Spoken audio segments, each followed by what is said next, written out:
Dalam sebuah hadits Muslim, Ubay bin Ka'ab pernah menyampaikan, kana rajulun la a'lamu rajulan ab'ada minal masjid minhu. Ada seseorang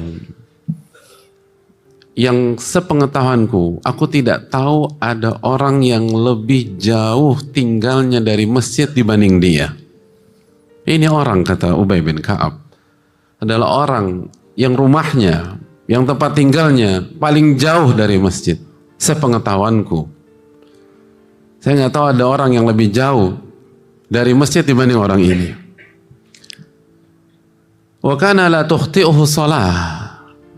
Dan yang menakjubkannya, dia tidak pernah ketinggalan sholat di masjid. Dia tidak pernah alfa dalam sholat di masjid. Dia tidak pernah absen dalam sholat di masjid. Padahal rumahnya paling jauh dari masjid dibanding yang lain. Tapi dia tidak pernah absen dalam sholat berjamaah di masjid. Hadirin Allah muliakan. Faqilalah au faqultulah. Lalu Ubay bin Ka'ab ketika melihat kondisi orang ini, ia punya ide, ia punya masukan, ia punya arahan. Karena nggak mudah jamaah sekalian Allah muliakan. Jaga sholat 5 waktu di Jakarta saja tidak mudah. Padahal kita tahu di siang hari berapa panas maksimum di Jakarta. Lalu bandingkan dengan kota Madinah pada saat itu. 48 derajat misalnya. 50 derajat. Mudah kita jalan ke masjid sholat zuhur atau sholat Jumat dengan panas 50 derajat.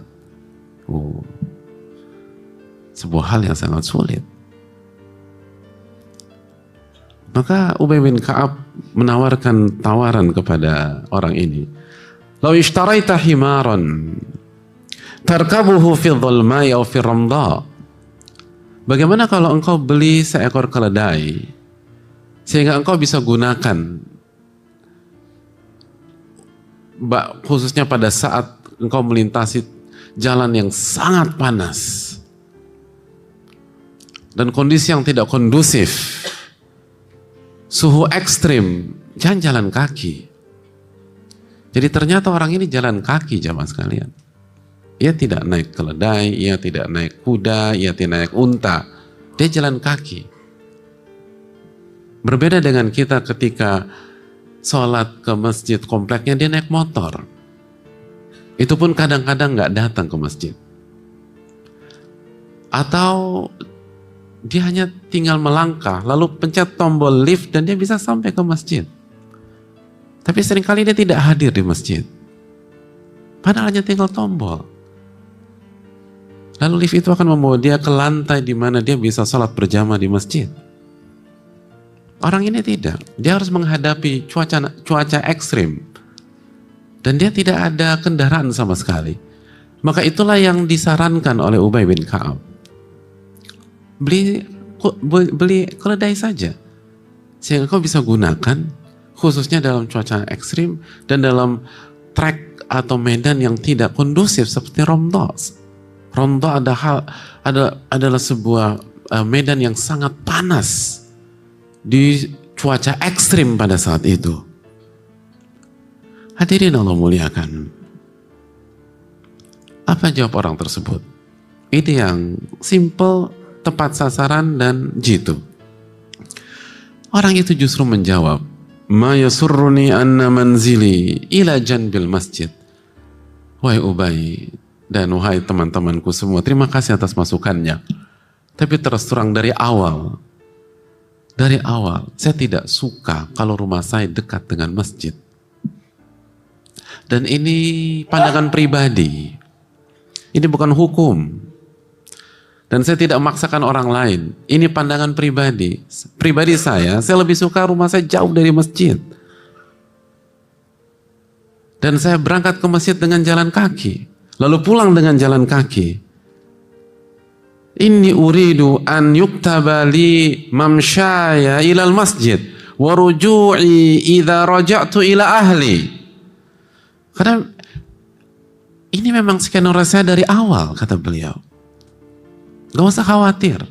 Gak usah kasih masukan untuk beli kendaraan. Ini skenario saya dari awal. Memang saya ingin demikian. Rumah saya jauh dari masjid, lalu saya berjalan kaki, karena harapan saya, setiap langkah kaki saya dari rumah ke masjid, mendapatkan pahala dari Allah Subhanahu wa Ta'ala. Dan menggugurkan dosa-dosa saya di sisi Allah Subhanahu wa Ta'ala. Dan begitu juga sebaliknya, ruju'i idza raja'tu ila ahli. Dan begitu juga ketika aku selesai sholat zuhur berjamaah, atau asar berjamaah, atau maghrib berjamaah, atau isya berjamaah, atau subuh berjamaah, lalu aku pulang kembali dari masjid ke rumahku yang sangat jauh tersebut, aku berjalan kaki, aku berharap setiap langkahku mendapatkan pahala dari Allah Tabaraka wa Ta'ala dan menggugurkan dosa-dosaku tersebut. Terima kasih atas masukannya.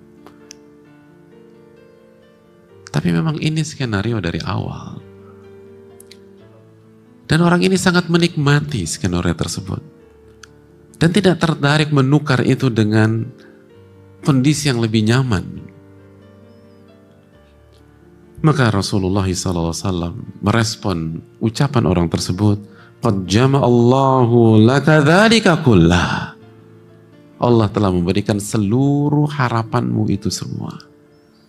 Dalam riwayat, "Inna laka mahtasabta." Engkau mendapatkan apa yang engkau harapkan itu. Setiap langkah kakimu pahala. Dan digugurkan dosa. Baik ketika dari rumah ke masjid, maupun dari masjid ke rumah. Hadirin Allah muliakan. Hadis ini dikeluarkan Imam Muslim. Ketakwaan bukan sebuah hal yang hanya lip service, yang hanya bisa diucapkan dan menjadi pemanis-pemanis lisan. Hadis ini menunjukkan bagaimana ketakwaan itu real dan terlihat indah ketika masuk ke dalam sanubari seseorang. Bagaimana ketakwaan merubah cara berpikir seseorang. Ia tidak lagi berpikir tentang panasnya cuaca, beratnya perjalanan. Ya, perjalanan dari rumah ke masjid. Tapi itu berat, hadirin.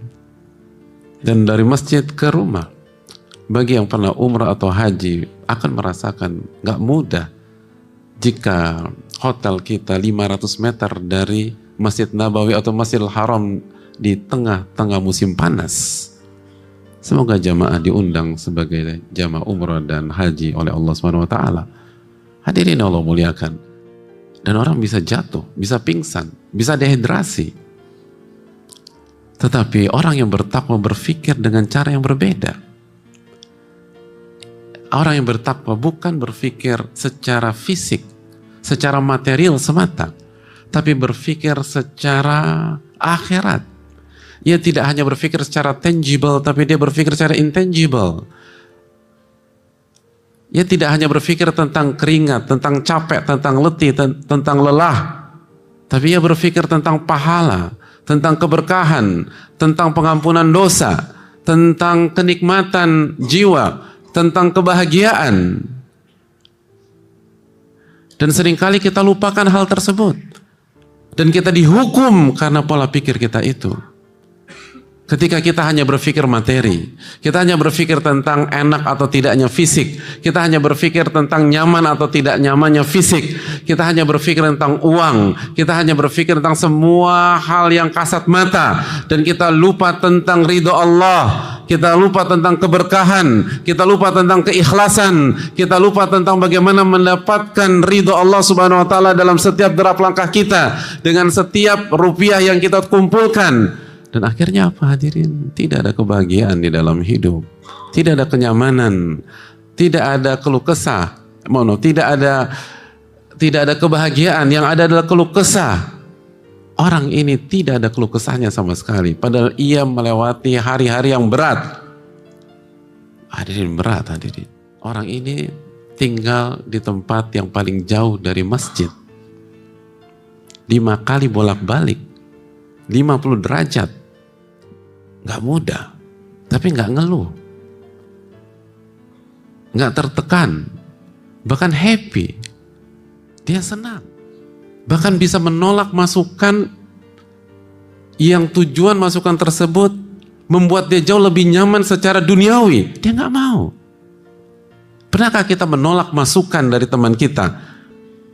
Masukan yang tulus, dan masukan itu kalau kita jalankan akan nambah income kita, akan membuat kita lebih nyaman dalam hidup, akan membuat kita mengganti mobil dari yang biasa-biasa saja menjadi lebih baik, tapi kita tolak. Kenapa?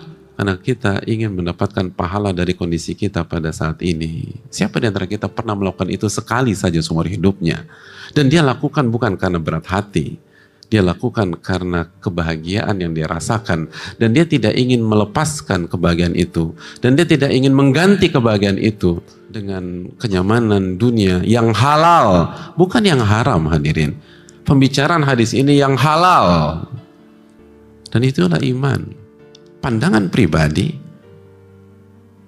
hadirin tidak harus melakukan hal yang sama, lalu mulai besok kita kandangkan motor kita, lalu kita harus jalan kaki ke masjid, tidak. Tapi yang perlu kita ingatkan dari hadis ini adalah bahwa ada banyak atau ada pola pikir lain dalam hidup. Ada logika lain dalam hidup. Seringkali kita sudah buktikan sendiri, logika kita tidak pernah berhasil mendapatkan kebahagiaan. Logika kita selalu gagal untuk mendapatkan kenyamanan hidup. Logika kita selalu gagal dalam membuat kita tenang dalam hidup, ketentraman dalam hidup. Tapi kita nggak mau mengganti logika itu. Kita terus gunakan pola pikir yang sama. Pola pikir materialistis, pola pikir ahli dunia, pola pikir lupa terhadap akhirat. Padahal kalau saja kita mau melihat sisi lain dari kehidupan, lalu kita melihat konsep yang berbeda yang ditawarkan Rasulullah SAW, maka semua akan berubah. Hadirin, konsep yang saya sampaikan ini, itu bukan pemikiran 1-2 orang. Ini konsep yang telah proven, terbukti 15 abad. 15 abad. Hadis ini riwayat Imam Muslim. 15 abad. Konsep ini hidup dan terbukti membahagiakan seseorang. Bandingkan dengan logika kita. Sudah berapa tahun logika kita itu eksis dalam kehidupan. Dan apakah terbukti berhasil? Mari kita kembali merenung. Dan mari kita berpikir. Apakah benar jalan yang kita tempuh ini memberikan kita kebahagiaan?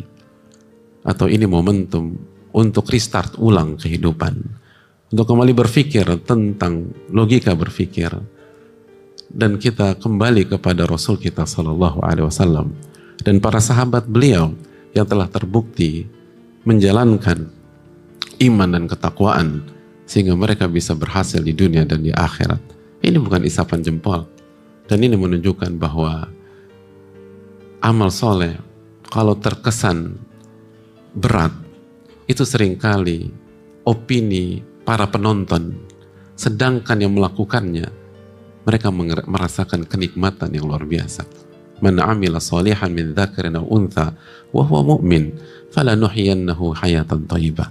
Barang siapa yang beramal soleh, baik laki-laki maupun wanita, dalam kondisi beriman kepada Allah, ia akan diberikan kehidupan yang bahagia.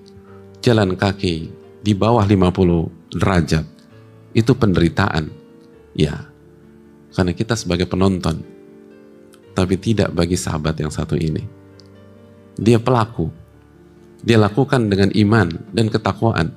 Dan dia menikmati itu semua. Terserah orang bisa beropini. Tapi fakta tidak pernah berubah. Semoga Allah SWT memberikan kita taufik. Untuk kembali kepada Allah Taala. Dan untuk mengisi hari-hari kita dengan iman dan ketakwaan. Dan semoga Allah memberikan hidayah untuk kembali ke jalannya. Dan apabila kita sudah berada di jalannya, semoga Allah memberikan kita hidayah untuk istiqomah dan terus berada di jalannya sampai kita wafat kelak.